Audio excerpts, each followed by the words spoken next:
आज के एपिसोड पे डिस्कशन करने से पहले I would like to request you to subscribe our YouTube channel and follow us on Facebook and Twitter as well. इसके अलावा अगर आप हमें सपोर्ट करना चाहते हैं तो that you can do through a Patreon also. Facebook, Twitter और पेट्रियन के जो लिंक्स हैं वो इस वीडियो की डिस्क्रिप्शन में आपको मिल जाएंगी। इसके अलावा इस चैनल के अबाउट सेक्शन में भी आपको इन तीनों वेबसाइट्स की लिंक्स मिल जाएंगी। मित्रों, कुछ देर पहले जो मैंने ब्रॉडर व्यू में खबर दी थी आपको कि चीन को जिस तरह अमेरिका ने प्रोवोक किया है ताइवान के मामले में, ये वैसे थी तो एक बेवकूफ़ाना सी हरकत अमेरिका की जानिब से, क्योंकि उन्होंने ना ग्लोबल हालात को कंसीडर किया, ना उन्होंने आलमी इकोनॉमी जो कि पहले ही डाउन जा रही है, खुद अमेरिका की इकोनॉमी डाउन जा रही है, उसको कंसीडर किया, ना उन्होंने ग्लोबल एनर्जी क्राइसिस को कंसीडर किया, ना ग्लोबल फूड सप्लाई को जो डिस्टर्ब हो चुकी है उसको कंसीडर किया। पहले ही कोविड और यूक्रेन जंग की वजह से दुनिया डिस्टेबलाइज्ड है, डिस्टर्ब्ड है बुरी तरह से। ऐसे में अमेरिकियों ने एक और बहुत बड़ा फ्रंट दुनिया में खोलने की पूरी तैयारी की है, पूरी कोशिश की है।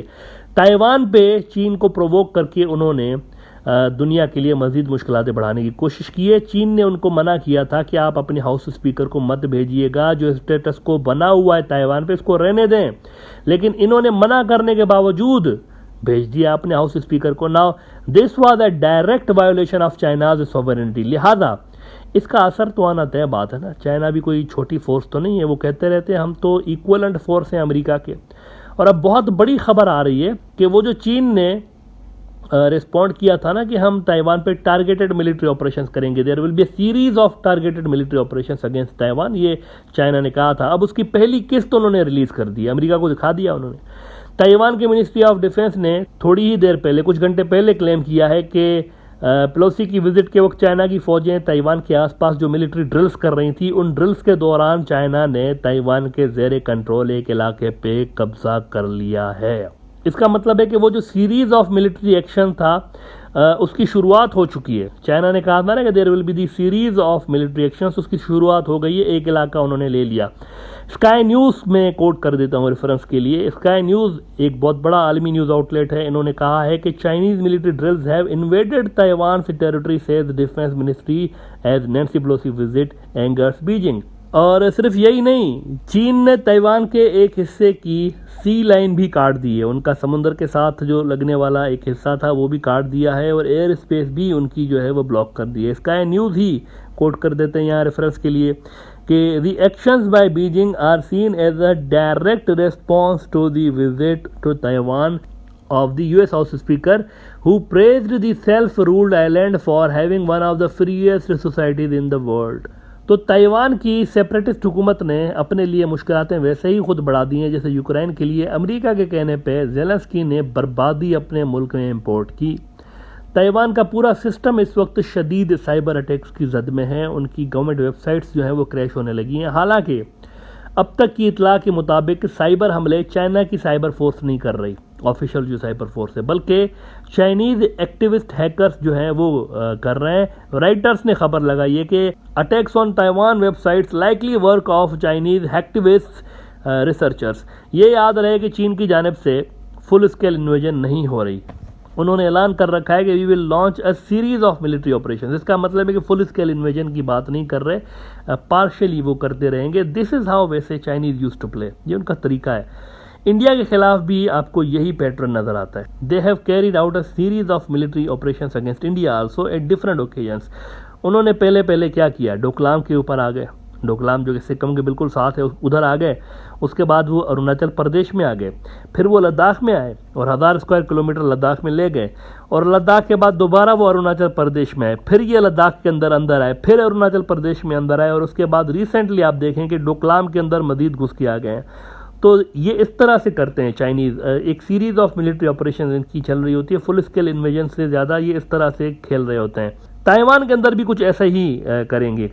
चाइना ताइवान के अंदर आएगा, ताइवान की सो कॉल्ड बाउंड्री के अंदर आएगा, फिर ये मोहलत देंगे, टाइम देंगे ताइवान को बैकडोर टॉक्स के ज़रिए कि हमारे साथ रीयूनाइट कर लें, रीयूनिफिकेशन कर लें। अगर टॉक्स फेल हुई तो फिर ये मज़ीद अंदर आएंगे, और उसके बाद ये मज़ीद निगोशिएट करेंगे ताइवान के साथ दोबारा। और उनको कहेंगे कि हमारी डिमांड्स मान जाए, वरना फिर हम मजीद अंदर जो है घुसते जाएंगे। बिल्कुल वही चीज़ होगी यहाँ पर भी जो कि इंडिया के साथ इस वक्त हो रही है पिछले 2-2.5 साल से। जब नैन्सी पेलोसी ताइवान में बैठी हुई थी ना, भाषण झाड़ रही थी वहाँ पर कि आप तो बड़ी फ्रीएस्ट सोसाइटी हैं, उस वक्त 21 चाइनीज़ फाइटर जेट्स वैसे ताइवान के एयर डिफेंस जोन में दाखिल हो चुके थे। एनडीटीवी खबर लगा रहा है कि 21 Chinese fighter jets enter Taiwan air defense zone as Nancy Pelosi visits. China has announced plans for a series of military exercises in waters around the island to begin on Wednesday. यानी कि आज से शुरू होंगी ये exercises, including long range live ammunition shooting in the Taiwan Strait. Taiwan straight का अगर आप में से किसी को पता ना हो, ये लफ्ज़ आप बहुत सुनेंगे आने वाले दिनों में, क्योंकि सारी गड़बड़ ज़्यादातर यहाँ पर होगी। ताइवान स्ट्रेट क्या है, लेट मी क्लियर कि चाइना की मेनलैंड और ताइवान आइलैंड के बीच का जो समुंदर की पट्टी है ना, गैप जो समुंदर का है, इसको ताइवान स्ट्रेट कहते हैं। चाइना के बेशुमार यहाँ पर जंगी जहाज़ और फोर्सेस यहाँ पर तैनात हैं इस पट्टी के अंदर। वैसे तो ताइवान के चारों तरफ हैं ये चाइनीज़, लेकिन यहाँ पर ड्रिल्स ज़्यादा हो रही हैं ताइवान स्ट्रेट में।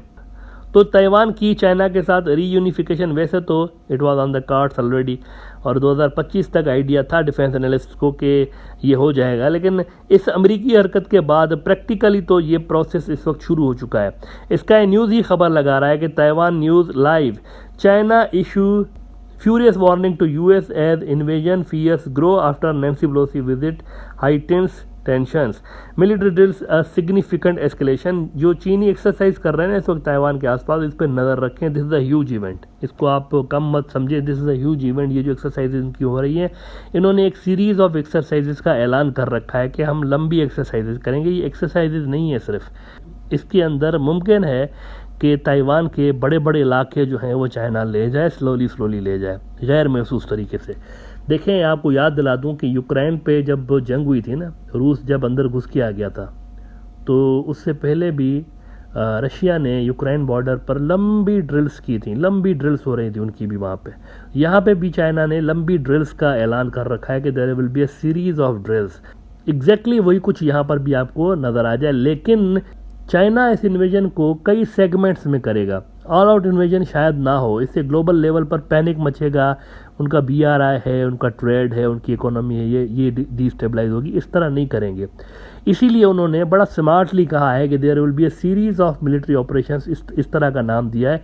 फ्यूचर में वो इन्वेड करने वाले हैं, बल्कि स्टार्टिंग हो चुकी है, और ये जो इनकी आगे ये बढ़ते जाएंगे, ये आलमी हालात को भी थोड़ा सा कूल डाउन करते हुए अपनी इकोनॉमी और BRI को संभाल के आगे बढ़ते जाएंगे। लेकिन यूँ समझें कि प्रैक्टिकली ताइवान की इन्वेजन शुरू हो चुकी है।